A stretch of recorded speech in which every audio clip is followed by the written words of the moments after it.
Ducias de veciños atenderon a chamada do Concello de Meis acudindo esta mañá a concentración en defensa da sanidade pública. Tivo lugar diante do Centro de Saúde da Rochela. O novo problema que se enfrontan é a xubilación dun dos doutores deste ambulatorio. Retirouse hai mes e medio e dende aquela, segundo din, a Xunta está improvisando coa cobertura desa praza. A Xunta de Galicia non tiña previsto que isto acontecera cando sabía que se iba a xubilar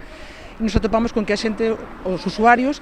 teñen lista de esperas hasta 3 semanas e lo he provocado porque non mandan todos os días un médico, hai un día que ven 1 hora, outro día 2, o sea, non ven un médico a xornada completa, hai días que non ven médico, co cual nos últimos días hubo persoas que para saber o resultado dunha analítica, por exemplo, teñen hasta 3 semanas de lista de espera, non? Este novo problema súmase ás outras eivas que veñen denunciando tanto o Concello como os veciños dende hai tempo, entre elas a falta de servizo de pediatría ou o peche do consultorio de Paradela. Isto, unido a todo o que está acontecendo, tema de pediatría, que ainda a día de hoxe non sabemos o que vai acontecer, tema do consultorio médico de Paradela, que se sigue sin dar unha solución,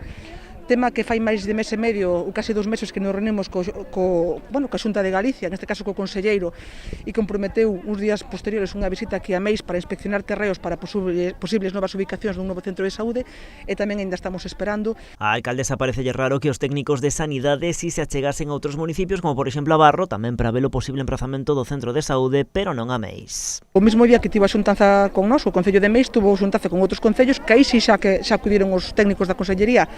a ver os terreos que se lle propoñían por parte do Concello, e aquí en Meis todavía non viñeron. A rexedora avanza novas mobilizacións, tampouco descarta acabar protestando en Santiago. Estamos en contacto con outros concellos da comarca